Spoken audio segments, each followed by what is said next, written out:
Саламатсыздарбы? Сиздер Агроайым Агрожаштар долбоорунун алкагында чыгып жаткан Агроайым подкастын көрүп баштадыңыздар. Аны мен Бахар Хакимова алып барам.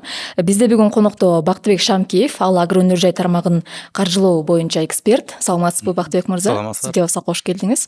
Рахмат. Сиз Айылбанк башкармалыгын жетектедиңиз, ошондой эле мамлекеттик ипотекалык компаниясында дагы төрага болуп иштедиңиз. Биз билген боюнча, анан биздин подкастыбыз ушул агро тармагында бир жаштарга, аялдарга мүмкүнчүлүктөр жөнүндө, бир жаңы ыкмалар жөнүндө айтып берүүнү максат кылат. Сизден дагы бир жакшы кеңештерди угабыз деп ишенип турам. Бүгүнкү күндө эмне менен алексиз агро тармагы боюнча эмне айтып бере аласыз? Рахмат чакырганыңызга. Азыркы убакта мен ушул түштүк региондордо Ош, Баткен, Жалал Абад областта Арис менен чогуу биз изилдөө жүргүзүп атабыз. Ушул кошумча нарк чынжырча боюнча. Эми бул жаңы термин болуп деп айта албайм. Бир 10-15 жылдан бери Кыргызстанда пайда болуп атат. Кошумча нарк чынжырча бул негизи адилеттүү баа куруу үчүн ушундай чынжырча түзүлөт да. Жерлерде. Программабы же бир? Программа эмес, бул ыкма да. Ыкма и кандай десе система катары да. Эгерде силер мына гүдүч өстүрүп атасыңарбы, же алма өстүрүп атасыңарбы, аны өзүңөргө пайдалуу баа менен кардараларга чейин жеткизем десеңер, анда чогуу кошумча нарк чынжырчаны түзүш керек да.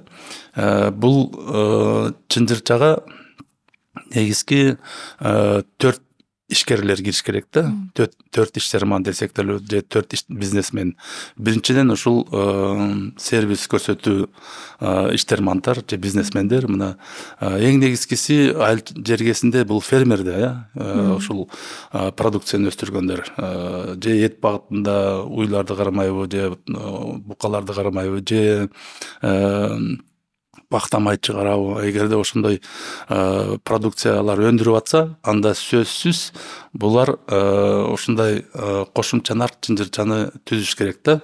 Негизи азыркы убакта деле фермерлер кандай десем, эгерде базарга, кардараларга сатам деп өстүрүп атса, анда алар азыркы убакта уже чынжырчага кирип атат да. Кандай болбосо да, эгерде мына өстүрдү этти, анан кийин бир ортомчу киши келип, базардан болобу же үйдөн болобу ушул буканы сатып алат өзү, анан кийин убойный цех алып барып өзү союп, анан кийин магазинге чейин жеткизип, же ресторанга чейин жеткизип, же мүмкүн кайра иштетүү компанияларга, мекемелерге. Анан кийин ушул акыркы продукция кардарлардын столуна чейин жетиш керек да.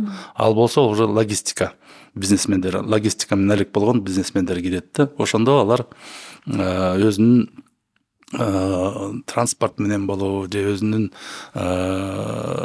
кандай ортомчуларбы, же өзүнүн партнерлор болобу, магазин аркылуу, же базар аркылуу, же азыр мындай соода тармактар көп болуп атпайбы, Фрунзе деп койсок болот, Глобус, ушуларга чейин жеткизсе, анда ушул чынжырча ошо менен бүтөт да. Ошодон кийин анан кардарларга чейин жетет.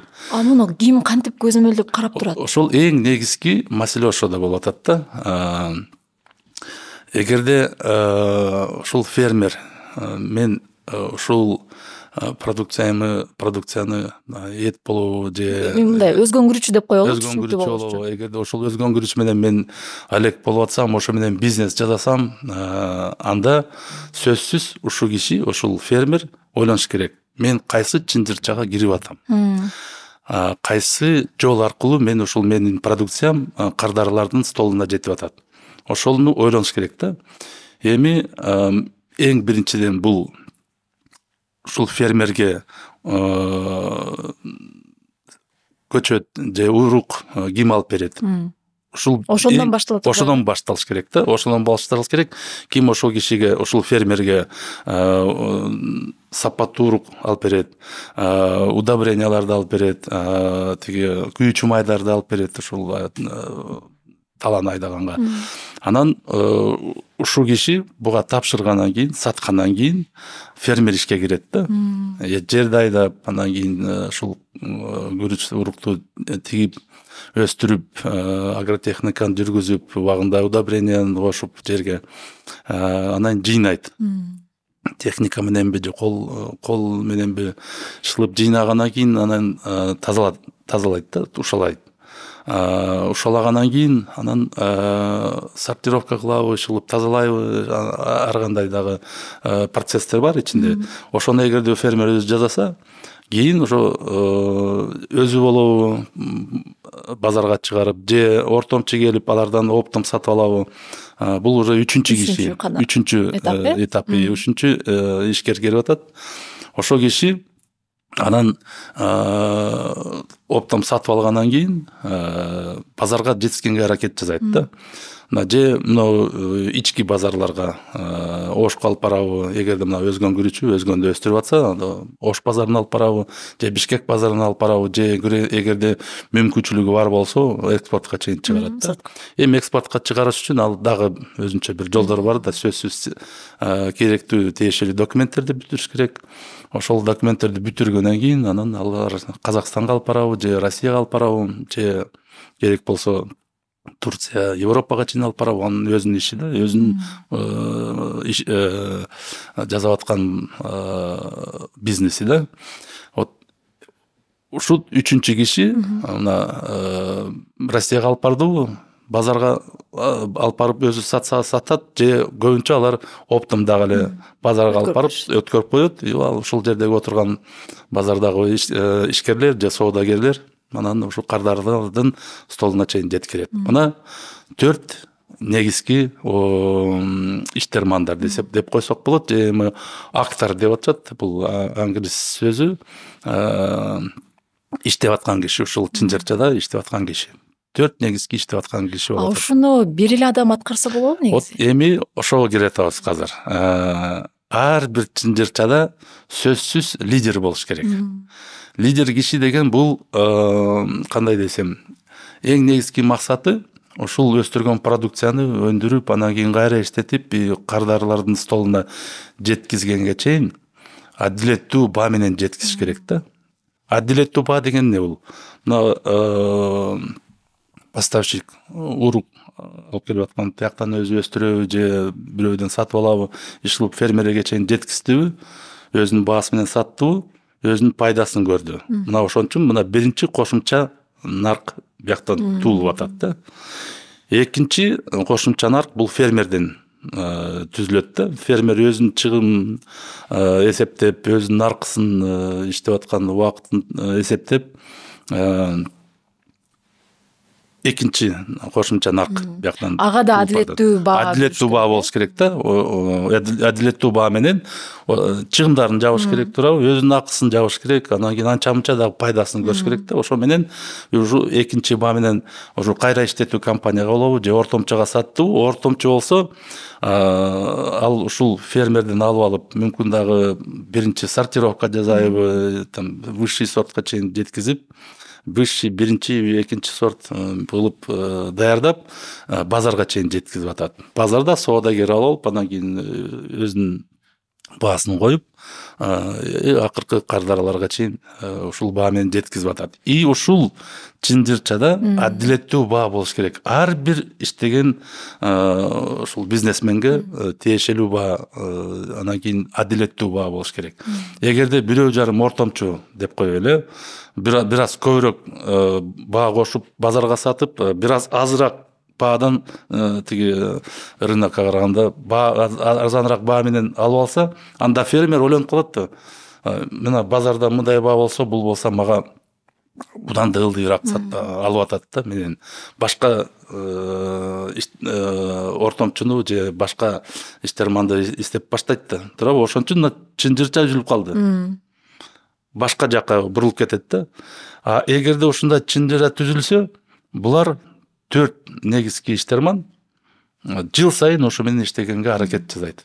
Негизи бири-бирине ишенип, бул биринчиден сапаттуу продукцияны өндүрүп, анан адилеттүү баа менен бири-бирине сатып, аягында конкуренттүү баа менен кардарларга чейин жетиш керек. Эгерде ушул Чынжырчанын өз ичинде ар бир иштерман көбүрөөк пайда табам деп ооба өзүнүн көбүрөөк баасын берсе, анда аягында 120 сом менен эгерде ушул күрүч базарга чейин жетсе, бирөөлөр 100 сом менен алып келет. Анан кийин ким кайсы күрүч өтөт? 100 сомдук күрүч өтөт, арзандагы. Ошон үчүн мына ушул акыркы баасы адилеттүү баа болуш керек да. Ар биринин чыгымдарын жаап, анан анча мынча кошумча кирешени көрүп, ар бир ушул өзүнүн эмгегине жараша, ошо менен анан кийин ушул базарга чейин же магазинге чейин ушундай адилеттүү баа менен кириш керек да. Ошол лидер адам кандай болуш керек? Нелерди билиши керек? Ошол лидер бул Чынжырчаны толугу менен көрүш керек да. Башынан жоопкерчилик анда болот. Жоопкерчилик ошол кишиде болуш керек. Адилеттүү бааны түзүп аткан ошол киши болуш керек. Мүмкүн бул фермер болобу, мүмкүн бул ушул ортомчу болобу, мүмкүн тиги базарда отурган киши болобу. Бул 4-чү этаптагы иштерман да, туурабы? А деле өзүнүн кандай десем, орусча айтканда клиентский база түзүп атат да. Мына мен деле кээде базарга барам да, мен сөзсүз эгерде салат алам десем, мен бир эле аялдан алып атам. Ошол аял ишенимге барам. Биринчиден ишенем да. Бул дайыма аябай даамдуу салатты жасайт. Анан баасы да эгерде мен келсем, мага жок дегенде 5-10% ылдый айтат.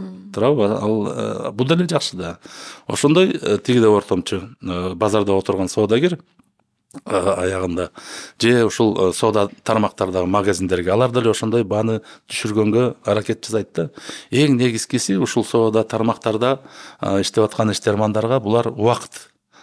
Канчалык эрте сатса, канчалык көбүрөөк сатса, ошончолук көбүрөөк пайда көрөт. Эгерде арзан бааны коюп, бирок продукциясы көбүрөөк алса, анда көлөм менен ал утуп атат да. Баа менен эмес, көлөм менен. Эгерде мүмкүн эксклюзивный продукция келсе, дары чөп десек болот, эксклюзивный же кандай десем, кол өнөрчүлүк, бул деле эксклюзивный продукцияга кирип атат да. Ушул сыяктуу продукциялар, алар билишет да, биз кандай бааны койбосок деле баары кетет. Ушул бааларды түзүш боюнча эластичный, неэластичный спрос деген термин бар. Эластичный деген бул ушундай, эгерде конкуренция көп болсо, анда баалар ошого ылайыкташып, алар өйдө бир 30-20%ке чейин өйдө ылдый жүрө берет да, спроска жараша. А неэластичный деген ушул нан десек болот. Ал күнүмдүк тамак, аны мына силер деле байкап атасыңар. Күнүгө келсең деле ошол 25 сом же 30 сом лепешка турат же нан. Эми ун кымбаттаса, анда аны ошого жараша алар кымбаттайт. Бирок негизгиси ошол бир эле баа менен. Же парфюмерия десек болот, бул деле эксклюзивный. Аны кайсы бааны койбосоң деле ушунча эле кишилер келип алып атышат ушул баа менен.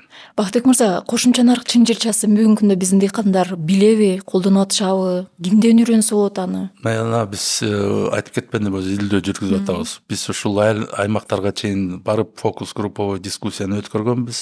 Кошумча нарк чынжырча боюнча ушул аймакта, ушул айылда кайсы продукцияны өндүрүп, ушул кошумча нарк чынжырчаны курса болот. Ушул максат менен барганбыз. Анан ушул биринчи жолугушта ушул жергиликтүү жамааттын өкүлдөрү, айыл өкмөтүнүн өкүлдөрү, андан тышкары ушул инвестиция, айылдык инвестиция комитети деген түзүлүп атат. Ошолордун жетекчилери да катышып, ушул кошумча нарк чынжырча деген эмне деп сурасак, бирин сирин эле жооп берип атат да. Мына 20 киши келди, алардан көп болсо бир 2-3 эле киши мындай укканбыз дейт да. Ошон үчүн бул бирок анан кийин түшүндүрүп баштаганда алар айтышат, биз деле чынжырча аркылуу иштеп аткан турбайбызбы деп баары деле айтып атышат да. Чынында ошондой. Негизи ошо эмнеге маанилүү, ошондо айтып кетсеңиз, бир система менен иштөө. Бул кандай десем, мына эгерде бир лидер чыкса, ушул чынжырчанын ичинен ушу мына ортомчу болобу же кайра иштетүү компания болобу, алар фермерлер өстүргөн продукцияны жыл сайын ошол эле мекемеге тапшырат да. Анда мына будай өстүрдү ушул айылдагы кампага алып барат же мельницага алып барат. Ошол жетектеген киши, мельницаны иштетип аткан киши сөзсүз ушулар менен мамиле кылыш керек да. Жыл сайын тияктан сырттан сатып албай өзүнүн эле жердеш дыйкандардан сатып алганга аракет жасаш керек. Ошондо ал ошол лидер катары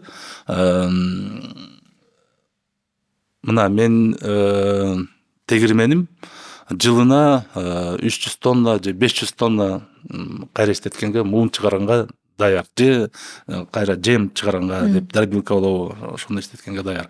Ошонун негизинде анан кийин өзү пландаштырат да, мына биздин фермерлер биздин жерибизде көп болсо бир 500 тонна өндүрсө болот.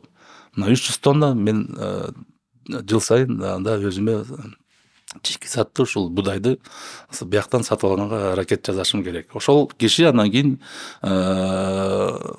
ушул фермер болобу, тиги дыйкандарга болобу ун чыгарып, кайра ошолорго арзан баада сатат да. Өзүнүн пайдасын бир аз көрүп, анан арзан баада сатат. Же жем чыгарат. Негизи ушул киши как лидер катары болуш керек да. Ошол чынжырчада. Негизи ал ушул эгерде кымбат баада сатып баштаса, анда дыйкандар буга тапшырбай башка тегирменге алып барабы, же өстүрбөй даяр унду сатып алат. Туурабы? Мына Казакстандан келатат. Ошон үчүн ал ошого аракет жасаш керек. Ошол адилеттүү баа менен өзүнүн партнер сыяктуу ошол фермерлер, дыйкандарга пайда көрсөтүш керек. Бул системаны кайсы тармактарга колдонсо болот? Мисалы, кайсы аймакка, же бул айырмасы жокпу? Айырмасы жок. Мына Ысык көлдө бир айыл бир продукт деген проект иштеп атпадыбы? Бир 10 жыл, 15 жылдан бери иштеп атат. Азыр болсо булар уже башка региондорго да жайылып атат. Алар ушул ыкма менен, ушул проект аркылуу ушул өндүргөн продукцияны кайра иштетип, мына алар дары чөптөрдү кургатып, анан кийин тазалатып, Японияга чейин, Россияга чейин жеткирип атат.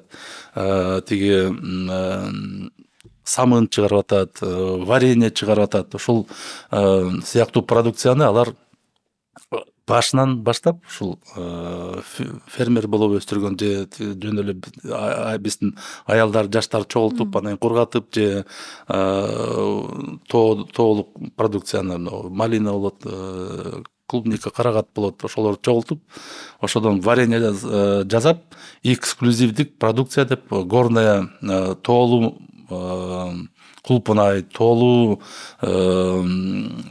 карагат варенье чыгарып, Японияга чейин жеткирип атат да. Мына биз 2018-жылы Япония барганда ошол жерден бизге бир магазинге алып барып, бизди алып барды да. Анан карасак, биздин эле продукция.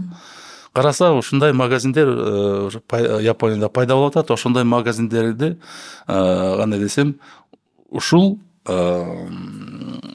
магазинчи болобу, ушул же бияктагы кайра иштетип варенье чыгарып атат го. Ушул аялдарбы, же өзүнчө бир мекеме түзүлдү. Ошонун негизинде алар Японияга чейин алып барып атат. Тиешелүү документтерин баарын чогултуп, хас аркылуу сертификацияны өтүп, анан ушул Японияга чейин жеткирип атат. Ушул чынжырча азыркы убакта мына бир топ продукция менен алек болуп атат да.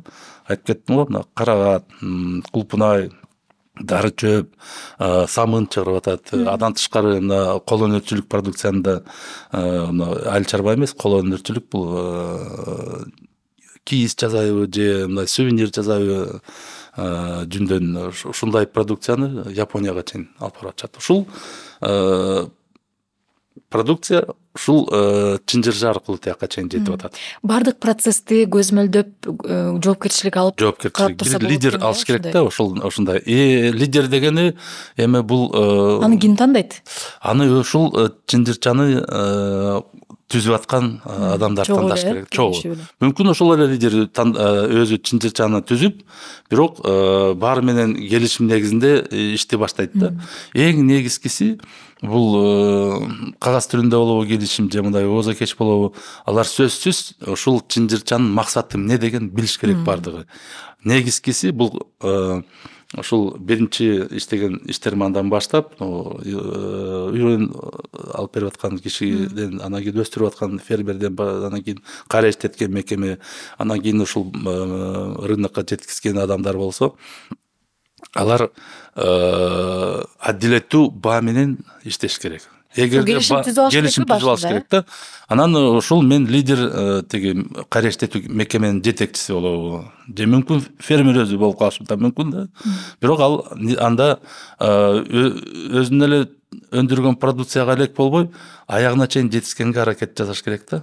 Бүгүнкү күндө ушинтип иштеп аткандар бар да? Иштеп аткандар бар. Мына мен айтып кеттим, ушул бир айыл, бир продукт деген. Ушул схеманы колдонушат алар. Эми башында алар ушул Жайка проект менен аркылуу ишти баштап, азыр болсо өзүнчө ассоциацияны түзүп, ассоциация аркылуу азыр ушундай адилеттүү баа менен Японияга чейин жеткирип атат. Бунун кайсы жакшы жагы? Японияга чейин жеткиздүү. Японияда кандай десем, көбүрөөк спрос болуп калса, анда көбүрөөк көлөмдөгү ушул продукцияны алар сурап баштайт да. Анда алар дагы кошумча фермерлерди кошуп, варенье болобу, же самын болобу, дагы көбүрөөк өндүргөнгө, көбүрөөк кайра иштетип чыгарганга аракет жасайт. Бул 4 киши аз болуп калбайбы? Көлөм көбүрөөк чыгарыш керек болгондо мисалы.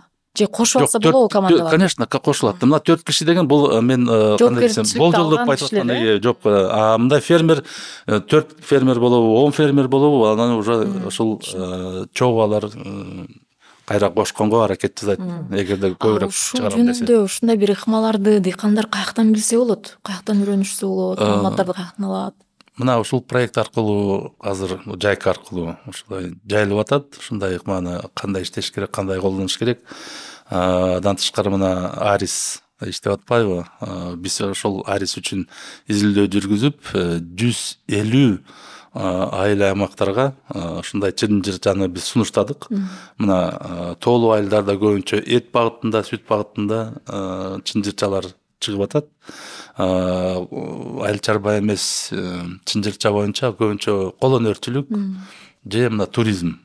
Андан тышкары мына дагы жаңы айыл чарба эмес чынжырча пайда болуп атат. Бул тигүү цехтерди уюштуруу. Көп мындай бизнестер азыр айылга чейин баратат да. Негизи мына шаардагы азыр эң биринчи ушул тигүү цехтерде швеялар жетпей атат. Тигүүчү аялдар, жумушчулар жетпей атат да. Же алардыкы мындай кандай десем, үйрөтүп, анан кийин алар башка цехке кетип калат. Айылда эгерде мына көбүнчө кандай бизнесмендер, ушул чынжырчаны түшүнгөндөр, алар айылдарга ачып атат. Биринчиден бул айылдар бир жолу үйрөтсөң, алар мына 1 жыл болобу, 5 жыл болобу ошол айылдан эгерде көчүп калбаса, көчүп кетпесе, анда ушул жумуш менен алек болот. Бир жагы ушул, экинчи жагы бул сезонный жумуш эмес. Бул кышын болобу, жайын болобу, күз болобу, алар сезонго карабай иштеп атат да. Андан тышкары жок дегенде 1 айда 1 жолу айлык алышат. Эгерде айыл чарба менен алек болсоң, мына азыр чыгым болуп, үрөн сатып аласың, удобрение сатып аласың, жерди айдатасың, же сата албай каласың. Же сата албай каласың. Бирок эми сата албаган продукция жок. Эгерде силер сапаттуу же мындай сапаттуу жана керектүү продукцияны чыгарсаңар, алар сөзсүз өтөт. Бирок ошол муктаждыкты аныктоо дагы маселе болуп атпайбы? Дагы убактыбыз аз калды. Айыл чарба агро өнөр жай тармагын ушу каржылоо боюнча дагы айтып кетсеңиз да, кандай программалар бар?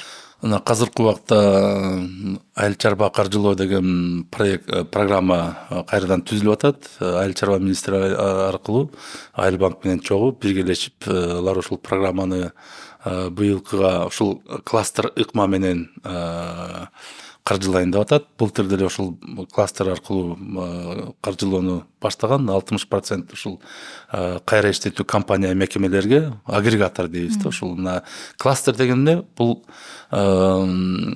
ушул бизде азык түлүк коопсуздук бар да, билесиңер да, ушундай термин аябай пандемия деген пайда болбодубу? Баарыбыз түшүнүп калдык.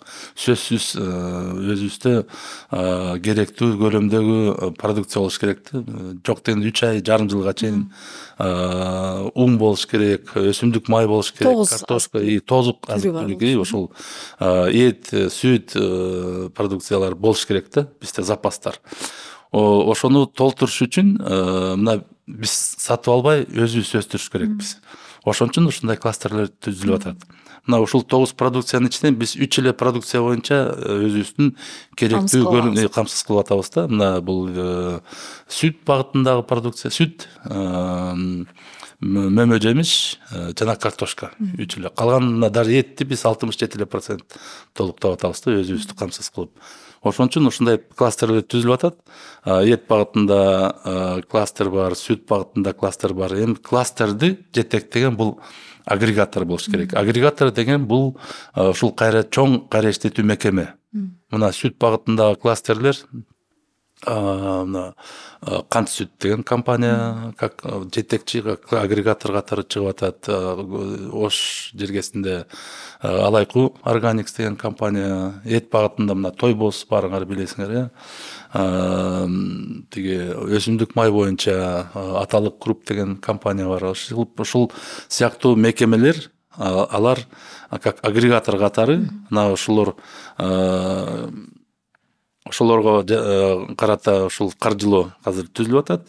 Алар болсо керектүү чийки затты сатып алыш үчүн аларга акча берилет. Андан тышкары эгерде жаңы технологияны, жаңы оборудование алам десе, ана ошолорго деле биринчиден каржылайт. А фермерлер 40% фермерлерге, эгерде ушундай компаниялар менен келишим бар болсо, мына мен өстүрүп атам продукцияны, сөзсүз бияка тапшырам. Анда ошолорго ушундай шарт түзүлүп берип атат. Негизги азыр ушул каржылоо программалар ошого таянып түзүлүп атат. Биздин подкастыбыз агроайым, агро жаштар деп аталып атпайбы? Аялдар жөнүндө дагы бир мүмкүнчүлүктөр жөнүндө айтып бересизби? Агро тармагында эмне ишинсе болот? Эми агро тармагында көбүнчө биз изилдөө жүргүзбөдүкпү? Сүт багытында болсо, анда ушул сүттүү уйларды сатып алып, анан кийин сүт өндүргөнгө аракет жасаш керек. Көбүнчө аялдар иштейт. Эми тою тиги бу даярдаганга еркек тиги күйөөсү, тиги балдары менен чогуу иштеп даярдайт да, бирок негизги сүт өндүрүп атканда ушул аялдар көбүнчө аралашып. Анан кийин жаштар үчүн азыр ушул кошумча нарк жынжырча боюнча жаштарды мына бал өндүрүү эгерде үйрөтүп, азыр мына биздин балыбыз аябай бааланып, дүйнө жүзүндө азыр кандай десем жакшы сатылып атат да. Мына Японияга чейин жетип атат. Биздин кээ бир балчылар, мына союз балчылардын союзу бар. Ошолор аркылуу, анан ассоциация бар. Ошолор аркылуу Кытай, тиги Европага чейин, Америкага чейин да сатып атат. Эми ал деле чоң жумуш. Эми жерлерде ушундай эми бир жылдык жумуш эмес да. 10 жылдан кийин, 20 жылдан кийин биздин жайыттарыбыз бар, тоолорубуз бар, гүлдөп атат жыл сайын. Ошол гүлдү пайдаланып, балды чыгарыш керек. Эгерде биз Совет убагында 10.000 тоннадан ашык бал өндүргөнбүз, быйыл болсо бир 6-8 тонна. Быйыл эмес, былтыр 6-8 тоннага чейин өндүрүп атат. Андан тышкары мына жаштарга дагы жаңы багыт ачылып атат, балык өстүргөнгө. Мына тоолуу жергесинде азыр ушундай аябай жакшы шарттар түзсө болот. Ушул балык продукцияны кайра эле экспортко чейин чыгарса болот. Рахмат сизге келип кызыктуу маек куруп бергениңиз үчүн, пайдалуу маалыматтарды айтып бердиңиз. Рахмат чакыргандарга. Мен ушундай программаларды чыгарып силер баштап атасыңар. Мен оюмча бул аябай керектүү нерсе. Жерлерде ошо маалымат жетпей турат. Анан силер мен кече карап чыккам силердин мурунку передачаларыңарды. Ал интернет аркылуу, онлайн аркылуу азыр жерлерге чейин жеткизсе болот. Ошону туура ой менен чыгарыңар, ушундай көбүрөөк ушундай тажрыйбалуу кишилерди чакырып, мурун эгерде биз тренинг өткөрсөк сөзсүз барышыбыз керек болчу, туурабы? Маалымат жеткирип, үйрөтүп. Азыр болсо ушундай телефон аркылуу да алар маалымат алса болот. Андан тышкары эгерде суроолор болсо кайра эле чалып, силерден мага өтүп эле айтып бергенге аракет жасайбыз. Чоң рахмат. Сиздер Агроайым Агро жаштар долбоорунун алкагында Агроайым подкастын уктуңуздар, көрдүңүздөр. Аны мен Бахар Хакимова алып бардым. Биздин бүгүнкү коногубуз Агро Нуржай тармагынын каржылоо боюнча эксперт Бактыбек Шамкеев болду.